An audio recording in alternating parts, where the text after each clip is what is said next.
प्रसार भारती अभिलेखागार की प्रस्तुति सदाबहार सुनहरे दौर का अनमोल खजाना।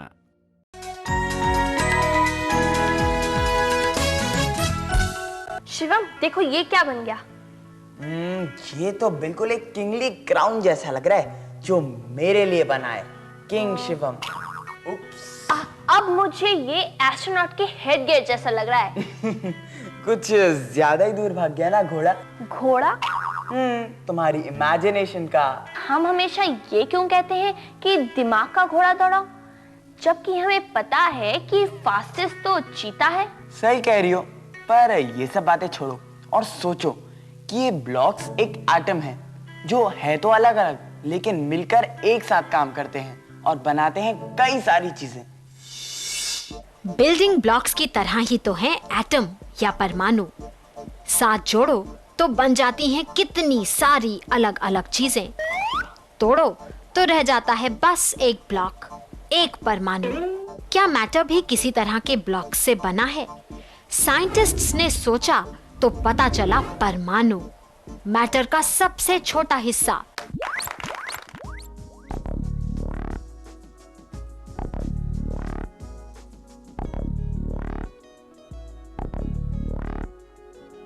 पेड़ पौधे, सीढ़ियां, घास, बैग, बुक्स, जमीन, मिट्टी, दीवार और हम, हर चीज एटम से कैसे बनी है?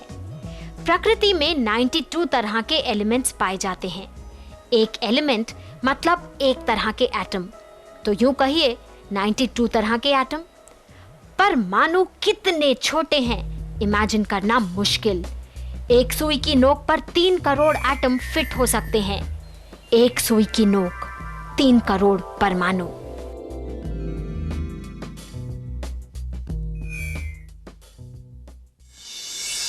तुम्हें पता है हमारी पूरी की पूरी केमिस्ट्री एटम्स यानी अणु पर टिकी हुई है। और इसीलिए केमिस्ट्री।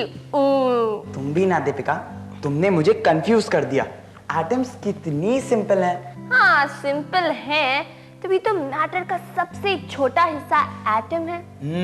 सबसे छोटा और इनडिविजिबल, मतलब जिसे तोड़ा नहीं जा सकता। पर तोड़ दिया ना। क्या? हाँ, उन्हें तोड़ कर ही तो मिले एटम्स के प्रोटॉन्स, न्यूट्रॉन्स और इलेक्ट्रॉन्स। नहीं नहीं नहीं नहीं, प्रोटॉन्स, न्यूट्रॉन्स और इलेक्ट्रॉन्स एटम के अंदर हैं। वो उसका एक हिस्सा है, उनके सब एटॉमिक पार्टिकल्स। मुझे पता है और आपको भी पता होगा, फिर भी देख लेते हैं। आज मैं अपना कंफ्यूजन दूर करके ही रहूंगी। वैसे दीपिका, मैं तुम्हें थोड़ा सा और कंफ्यूज करूं? अगर मैं कहूं कि एटम के अंदर सिर्फ इलेक्ट्रॉन, प्रोटॉन और न्यूट्रॉन नहीं है, कुछ और भी है तो? साइंटिस्ट्स के साथ चलते हैं एटम के अंदर। इतने छोटे से परमाणु के अंदर भी ज्यादातर हिस्सा खाली। बीच में है नाभि, न्यूक्लियस। न्यूक्लियस में प्रोटॉन्स, चार्ज पॉजिटिव। साथ हैं न्यूट्रॉन्स, N से न्यूट्रॉन, N से न्यूट्रल। घूमते लट्टू में क्या आप बता सकते हैं किसी एक पॉइंट की पोजीशन? बिल्कुल ऐसे हैं नेगेटिव चार्ज वाले इलेक्ट्रॉन। नाभि के चारों तरफ दौड़ते रहते हैं, 1 सेकंड में करोड़ों चक्कर। किसी भी एटम में प्रोटॉन्स और इलेक्ट्रॉन्स की गिनती बराबर होती है, इसलिए एटम का कोई चार्ज नहीं होता। वैसे अब साइंटिस्ट को कुछ और भी पता चला है। हर प्रोटॉन और न्यूट्रॉन अपने से भी छोटे हिस्से क्वार्क्स से बना है। 3 क्वार्क्स से, जिन्हें साथ जोड़ता है या यूं कहिए साथ चिपकाता है ग्लूऑन। हाँ, हर सवाल का जवाब होता है, लेकिन कई सवाल ऐसे भी हैं जिनके जवाब हमें अभी तक नहीं पता, मतलब साइंटिस्ट को भी नहीं। What are you saying, केटू? आप एटम्स के बारे में ऐसे बात कर रही हैं? अरे बाप रे, मुझे थोड़ी पता तुम इतना ओवर रिएक्ट करोगी। मैंने ये तो नहीं कहा कि हम जितना एटम्स के बारे में जानते हैं वो गलत है। चलो एक काम करते हैं, तुम लोगों को एक हाई टेक फिजिक्स लेबोरेटरी में लेकर चलते हैं। जाना चाहोगे? हाँ, वहाँ जहाँ बहुत बड़े बड़े पावरफुल माइक्रोस्कोप्स हो। वहीं जहाँ बड़े बड़े साइंटिस्ट छोटे छोटे एटम्स पर एक्सपेरिमेंट कर रहे हो, वहीं। पाओ केटू, नेकी और पूछ पूछ। पर केटू, मैं तो अभी से ही नर्वस हो रहा हूँ भाई। हमें एटम्स के बारे में कुछ भी बेसिक नहीं पता, और अगर वहां किसी ने कुछ हमसे पूछ लिया तो? केटू है ना। हाँ, मैं हूं ना। और चीजों की तरह मेरी बॉडी भी तो एटम से बनी है। करोड़ों करोड़ों करोड़ों बस कीटू, एटम्स। मुझे तो यही सोचकर चक्कर आ रहा है कि मेरे अंदर करोड़ों इलेक्ट्रॉन्स हमेशा गोल गोल घूमते रहते हैं। अच्छा बाबा, चलो घूमते इलेक्ट्रॉन्स और भारी प्रोटॉन्स के बारे में कुछ और बातें पता करते हैं। अब प्रोटॉन को भारी यूं ही नहीं कहा। एटम का वजन न्यूक्लियस में ही है।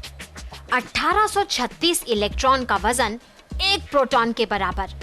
वजन के हिसाब से न्यूट्रॉन्स प्रोटॉन्स की टक्कर के, इनफैक्ट न्यूट्रॉन्स थोड़े से भारी।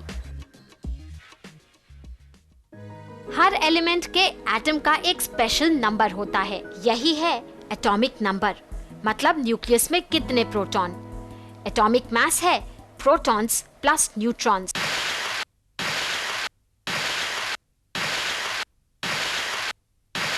इसका हुआ 6। भाई मैं तो सब समझ गया।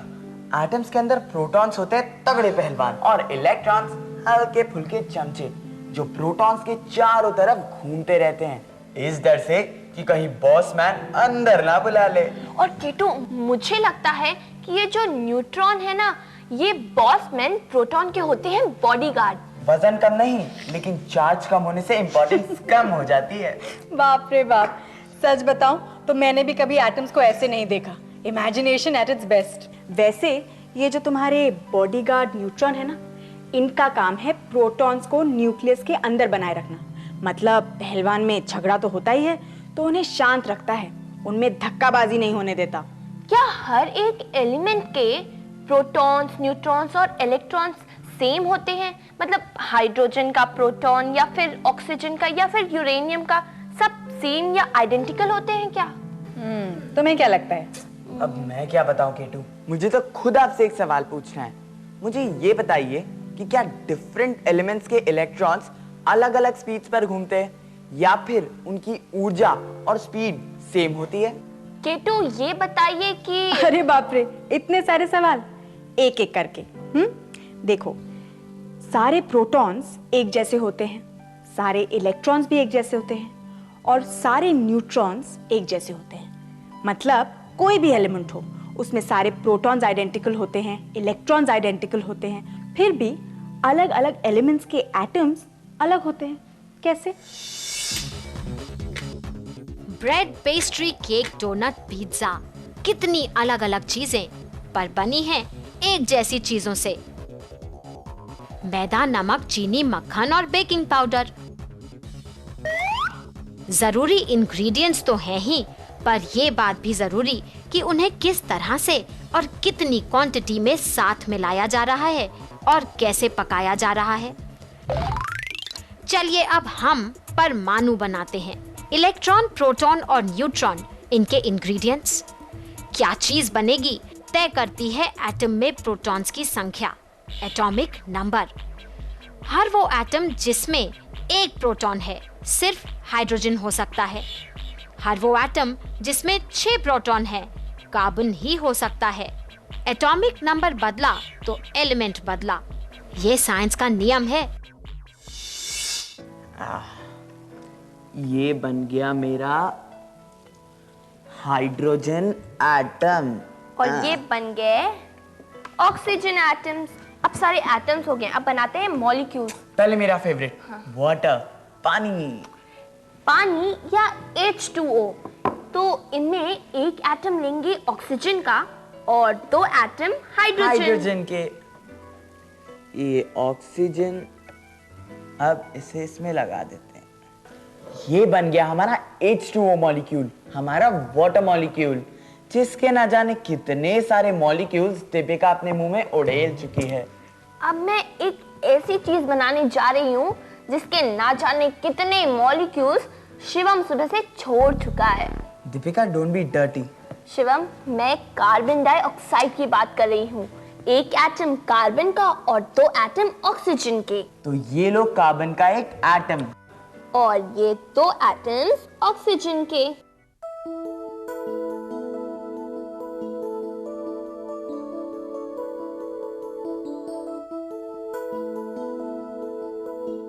ये बन गया हमारा CO2।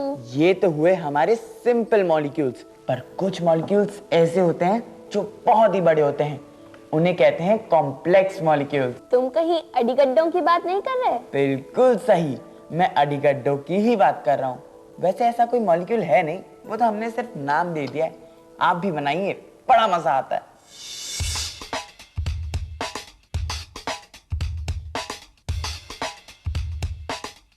ये है कॉर्न स्टार्च, पूरा पैकेट। अब थोड़ा पानी मिला देते हैं इसे। यही है वो जिसका नाम हमने रखा है अड़ीगड्ढो। एक अजब पदार्थ। ये सॉलिड है या लिक्विड पता नहीं। हाथ में उठता है ठोस जैसे, फिर बह जाता है द्रव्य जैसे। धीरे से उठाओ तो लिक्विड, जोर लगाओ तो सॉलिड। इस तरह के मैटर का भी एक नाम है, नॉन न्यूटोनियन फ्लूइड। इसकी भी साइंस। इसके मॉलिक्यूल्स बहुत लंबे हैं। धीरे से उंगली डालो तो रास्ता देते हैं जैसे द्रव्य। जोर लगाओ तो उलझकर ठोस बन जाते हैं। कुछ सिंपल और कुछ बहुत कॉम्प्लेक्स मॉलिक्यूल से बने हैं हम। अलग अलग तरह की सेल्स, लेकिन टूटे तो फिर वही गिने चुने एटम्स। अच्छी भली ट्रेन ट्रैक पे चल रही हो और अचानक से पटरी से उतर जाए, एकदम ऐसा ही लग रहा है हमें अभी। क्यों? अब आप ही सोचिए, हर चीज एटम से बनी हुई है। फिर चाहे ये सीढ़ी हो, वो दीवार हो, वो वास हो, छिपकली हो, दीपिका हो, छिपकली हो, मैं हूँ, हर चीज। यही तो हमें समझ में नहीं आ रहा है कि नॉन लिविंग और लिविंग दोनों कैसे एटम से बने हैं। अब क्या कहना, मतलब K2 है K2 का। क्या? K2 है K2 का, क्या कहना है क्यों और कैसे का।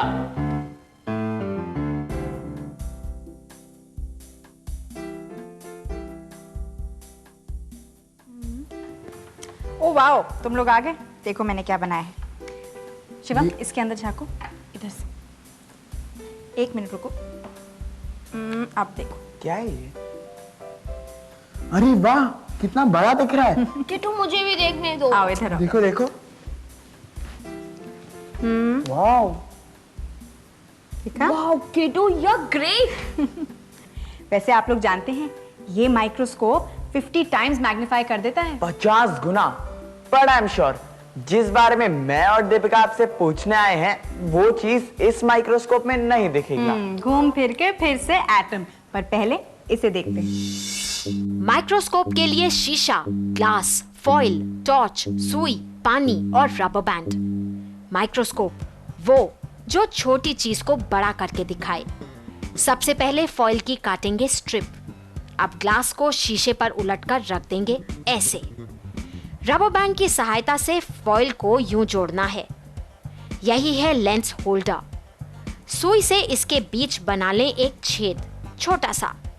अब पानी की बूंद करेगी लेंस का काम, एक कॉन्वेक्स लेंस का। नीचे रखें फूल को, वो कई गुना बड़ा करके दिखाएगी। टॉर्च से आप लाइट नीचे शीशे पर चमकाएं। अगर फोकस ठीक ना हो तो लेंस को और ऑब्जेक्ट को एक दूसरे से दूर या पास करें।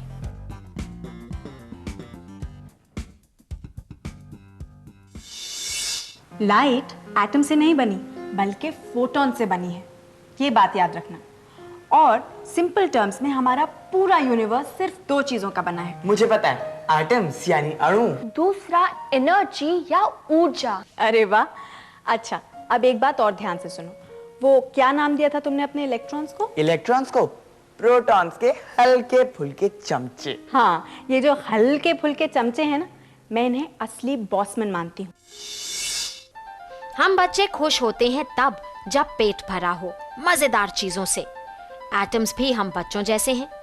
पेट भरा हो तो खुश। उनका पेट मतलब उनके शेल्स, उनका खाना मान लीजिए इलेक्ट्रॉन्स। एक खेल खेलते हैं। ये पीली बॉल न्यूक्लियस है और बच्चे हैं इलेक्ट्रॉन्स, जो न्यूक्लियस के चारों तरफ अपने अपने शेल्स में घूम रहे हैं। शेल्स का अपना नियम है, हर शेल की अपनी कैपेसिटी। पहला शेल सिर्फ 2, दूसरा 8, तीसरा 18। लेकिन यहाँ भी कैच, सबसे बाहर के शेल में 8, सिर्फ 8। एटम तब खुश होता है जब पेट पूरा भरा हो। 1-2 कम होंगे तो वो दूसरे इलेक्ट्रॉन्स को अंदर खींच लेगा, 1-2 ज्यादा तो उन्हें बाहर फेंक देगा। एटम्स और उनके कैरेक्टर्स को तो हमने समझ लिया। और अब चलते हैं हमारे आज के स्पेशल साइंस एक्सपर्ट से मिलने, एक बहुत ही खास मीटिंग के लिए। कुछ ऐसा देखने जो बहुत कम बच्चों और शायद बहुत कम बड़ों ने भी देखा होगा। BARC, एटम पर शोध करने वाली दुनिया भर में मशहूर ऑर्गेनाइजेशन। ऐसा ही होता है ने हम बच्चों को दिया एक स्पेशल मौका, एटम के एक्सपर्ट्स के साथ एटम्स को जानने का मौका। सबसे पहले ऑप्टिकल माइक्रोस्कोप। यहां दिख रही हैं सेल्स, कोशिकाएं। वो कोशिकाएं जिनका स्ट्रक्चर सिर्फ किताब में पढ़ा है। सवाल बहुत, पर जवाब देने के लिए एक्सपर्ट्स भी। तो जैसे क्या है कि आप जो भी चीज़ें अपने चारों ओर देख रहे हैं, they are all basically atoms of some element और दी अदर। अभी जैसे ह्यूमन बॉडी है या लिविंग सेल है, ये एटम्स के बने हुए हैं। एंड हर लिविंग चीज़ में जो एक कार्बन जो है कंपाउंड रहना जरूरी है।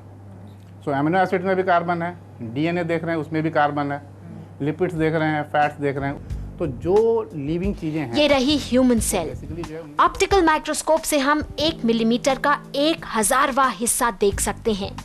न्यूक्लियस, DNA, राइबोसोम्स, माइटोकॉन्ड्रिया, हर हिस्सा साफ नजर आ रहा है।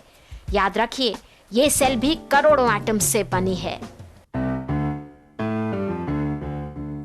Scanning electron microscope. धूल नुकसान पहुंचा सकती है, सावधानी जरूरी। ये एक ताकतवर माइक्रोस्कोप है। ये है हमारा बाल, ह्यूमन हेयर। माइक्रोस्कोप के नीचे पेड़ के तने जैसा, परत पर परत, कितने सर्फेसेस। इस माइक्रोस्कोप में अभी एक अकेला बाल रखा है। ये माइक्रोस्कोप 1 मिलीमीटर का 1,00,000वां हिस्सा हमें दिखा सकता है। 1 मिलीमीटर का 1,00,000वां हिस्सा। बाल में भी है करोड़ों एटम। एक बार फिर देखिए, हमारे सिर का एक बाल स्कैनिंग इलेक्ट्रॉन माइक्रोस्कोप के नीचे।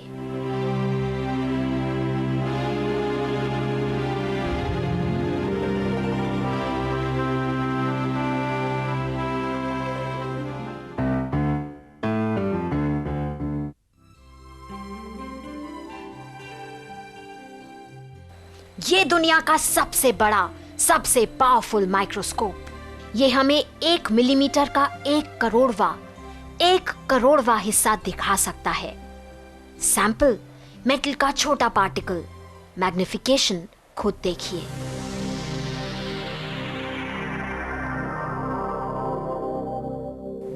ये एटम है, परमाणु। एटम्स जो लाइंस में, कतारों में डॉट डॉट जैसे नजर आ रहे हैं। हर डॉट एक एटम। इस टेक्नोलॉजी को नैनो टेक्नोलॉजी कहते हैं। याद रखिए, एटम कितना छोटा है और इस वक्त हम क्या देख रहे हैं। दुनिया भर में कहीं भी किसी भी साइंटिस्ट ने एटम को डायरेक्टली बस ऐसे ही देखा है। इसके आगे कुछ नहीं। एटम ऐसा किसी ने देखा तो नहीं है, लेकिन फिर भी जो एक्सपेरिमेंट करते हैं हम लोग, उससे हम उसका अंदाज़ा लगा सकते हैं। अब ये कैसे होता है, इसका हम ये कल्पना कीजिए कि हम एक किसी गुफा में बैठे हैं। हमारी पीठ जो है वो दरवाजे की तरफ है और सामने जो दीवार है उसमें हमें कुछ परछाइयाँ दिखाई दे रही है। अब इस परछाइयों से हम ये तो अंदाज़ा लगा सकते हैं कि बाहर से कोई आदमी जा रहा है, कोई बच्चा जा रहा है, लेकिन ये अंदाज़ा तो नहीं लगा सकते कि उस आदमी का चेहरा कैसे दिखता है, उसको मूछें है या नहीं है।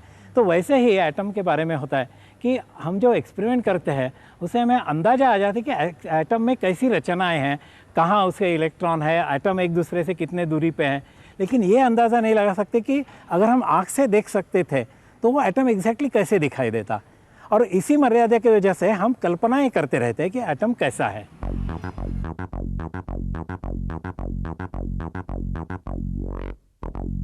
कितनी फैसिनेटिंग है ना साइंस की दुनिया।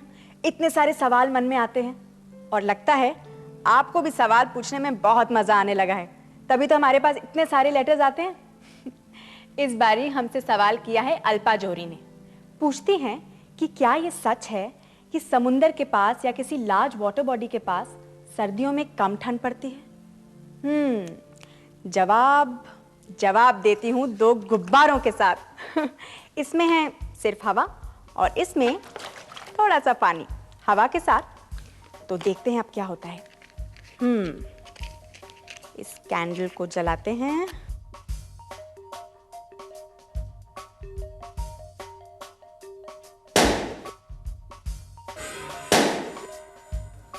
वो तो फूट गया।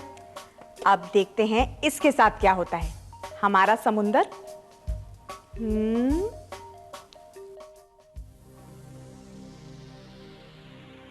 पानी गर्मी को सोखने में उस्ताद है। वो जमीन की तुलना में गर्म बहुत धीरे होता है और ठंडा भी बहुत धीरे। इसीलिए बड़े जलाशयों के पास ना ज्यादा गर्मी ना बहुत ठंडी। क्या आपको पता है कि मच्छर के 47 टीथ होते हैं? पूरे 47 दांत।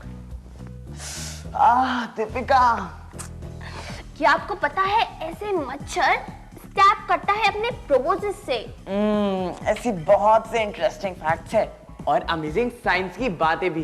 तो हमें यूं ही लिखते रहिए।